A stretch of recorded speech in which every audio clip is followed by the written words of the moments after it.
ये आकाशवाणी रायपुर है। छत्तीसगढ़ी समाचार बुलेटिन के संग स्मिता शर्मा के जय जोहार। अब आप सुनाओ आज के प्रमुख समाचार। केंद्रीय गृह और सहकारिता मंत्री अमित शाह जगदलपुर में आकाशवाणी दहाले प्रसारित करे जाने वाला हल्बी बोली में साप्ताहिक समाचार बुलेटिन के वर्चुअल शुरुआत करें। इलाहाबाद हाईकोर्ट के न्यायाधीश रमेश सिन्हा ला छत्तीसगढ़ हाईकोर्ट के मुख्य न्यायाधीश नियुक्त करेगे है और मुख्यमंत्री आज मुंगेली जिला के सरगांव में राखेगे भरोसे का सम्मान कार्यक्रम में हुई शामिल। किसान न्याय योजना के चौथा किश्त के राशि ऑनलाइन जारी करें। अब समाचार विस्तार ले। केंद्रीय गृह मंत्री अमित शाह कहन है कि छत्तीसगढ़ के बस्तर क्षेत्र में माओवादी मन के खिलाफ लड़ाई अब जीत के आखिरी चरण में हावय। ओमन कहन कि माओवादी मन के प्रभाव ला कम करे में सीआरपीएफ महत्वपूर्ण भूमिका निभाए है।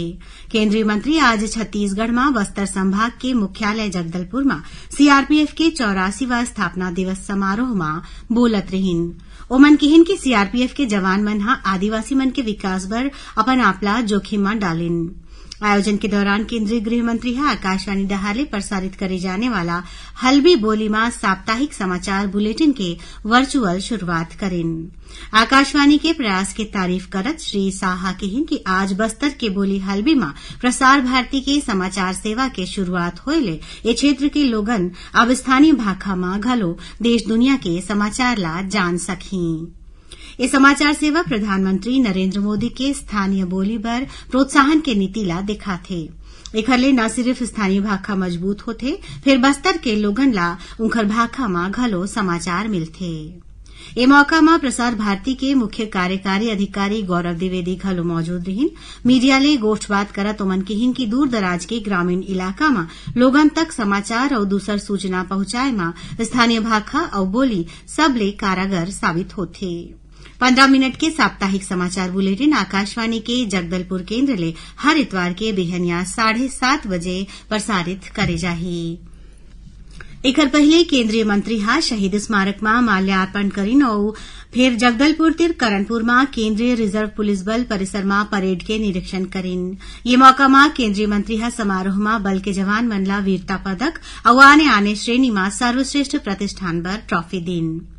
केंद्रीय मंत्री अमित शाह आज अपन छत्तीसगढ़ प्रवास के दौरान माओवादी प्रभावित इलाका के पोटकपल्ली कैंप के दौरा करेन। ए दौरान ओमन सीआरपीएफ, डीआरजी और एसटीएफ के जवान मन ले भेंट करेन। इलाहाबाद हाईकोर्ट के न्यायाधीश रमेश सिन्हा ला छत्तीसगढ़ हाईकोर्ट के मुख्य न्यायाधीश नियुक्त करेगे है। न्यायाधीश रमेश सिन्हा के नाव के अनुशंसा सुप्रीम कोर्ट के कॉलेजियम करे रहिस। छत्तीसगढ़ हाईकोर्ट में पूर्णकालिक नियुक्ति के पहले जस्टिस गौतम भादुड़ी ला कार्यवाहक मुख्य न्यायाधीश नियुक्त करेगे रहिस। केंद्रीय विधि न्याय मंत्रालय डहाले जारी आदेश में छत्तीसगढ़ हाईकोर्ट में न्यायाधीश रहे प्रीतिंकर दिवाकर ला इलाहाबाद हाईकोर्ट के मुख्य न्यायाधीश बनाए गे हवय। मुख्यमंत्री भूपेश बघेल आज मुंगेली जिला के सरगांव में राखेगे भरोसे का सम्मान कार्यक्रम में शामिल हुईन। ये मौका में ओमन किसान न्याय योजना के चौथा किश्त के रूप में 23,23,000 किसान मन के खाता में 1,793 करोड़ रुपया के राशि ऑनलाइन जारी करेन। मुख्यमंत्री सरगांव में नगरीय भूमिहीन मजदूर न्याय योजना के शुरुआत करेन। ए मौका में ओमन ग्रामीण भूमिहीन कृषि मजदूर मन के खाता में करीब 150 करोड़ रुपया के सहायता राशि जारी करेन। ये मजदूर मन ला हर बछर 7,000 रुपया के मदद दे जाथे। श्री बघेल गोधन न्याय योजना में 6 करोड़ 34 लाख रुपया के राशि के भुगतान घलो संबंधित हितग्राही मन के खाता में करेन। ये मौका में मुख्यमंत्री जिला में 731 करोड़ 54 लाख रुपया के आने विकास काम के लोकार्पण और भूमि पूजन करेन। कार्यक्रम में मुख्यमंत्री बेरोजगारी भत्ता योजना के वेब पोर्टल के लोकार्पण करेन। उन्हें छत्तीसगढ़ सामाजिक आर्थिक सर्वेक्षण के एप्लीकेशन ला घलो लॉन्च करेन। ये मौका में मुख्यमंत्री कहन कि गांव में उद्योग खोले पर राज्य सरकार सुविधा देवत है जेखर ले जरूरतमंद मन ला रोजगार मिलही। राज्यपाल विश्वभूषण हरिचंदन हा कहे हैं कि छत्तीसगढ़ बाल कल्याण परिषद लइका मन के कल्याण बर सरलग काम करय। राज्यपाल हा आज राजभवन में राज्य बाल कल्याण परिषद के उपाध्यक्ष चंद्रेश शाह के अगुवाई में प्रतिनिधि मंडल ले सौजन्य मुलाकात करके ओमन ला परिषद के उद्देश्य और काम के बारे में जानकारी दीन। परिषद के सचिव हा राज्यपाल ला बताइन कि रायपुर में स्पीच थेरेपी केंद्र 2 बछर ले चलाए जावत है, जिहां कमती फीस में मूक बधिर लइका मन के इलाज करे जावत है। एकरे संग परिषद डहार ले लइका मन बर 2 ठन संरक्षण गृह घलो चलत है। छत्तीसगढ़ी समाचार बुलेटिन आपमन आकाशवाणी रायपुर ले सुनत हव। छत्तीसगढ़ के खबर ले है आपके वास्ता और खबर के विश्वसनीयता ले है हमार वास्ता। आकाशवाणी समाचार रायपुर के प्रादेशिक समाचार बुलेटिन के संगे संग हमार समसामयिक कार्यक्रम आप रेडियो के संग अपन मोबाइल में घलो सुन सकत हो। आकाशवाणी समाचार फेसबुक, ट्विटर और यूट्यूब में घलो हावय।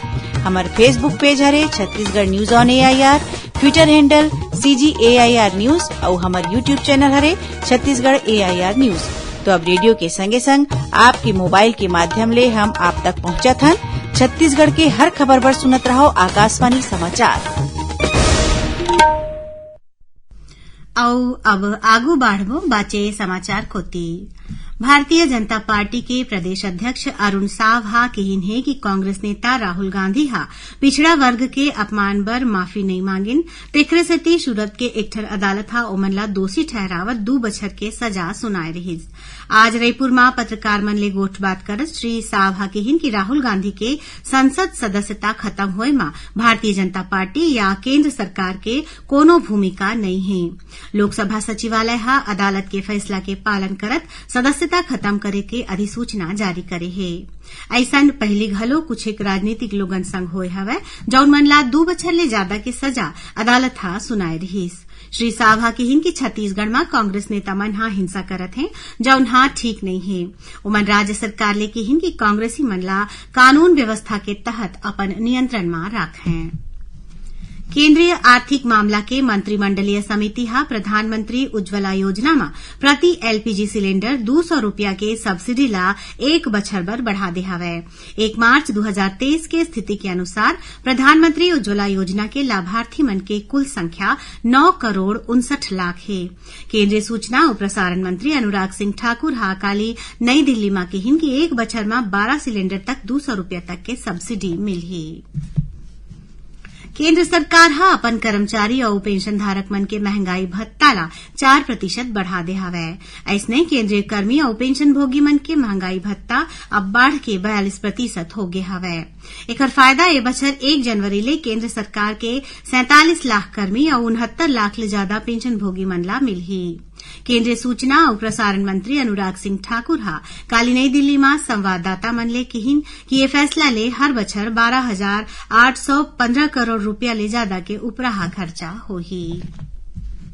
प्रदेश के पुलिस महानिदेशक जेल संजय पिल्ले हा आज बिलासपुर के सेंट्रल जेल पहुंचिन।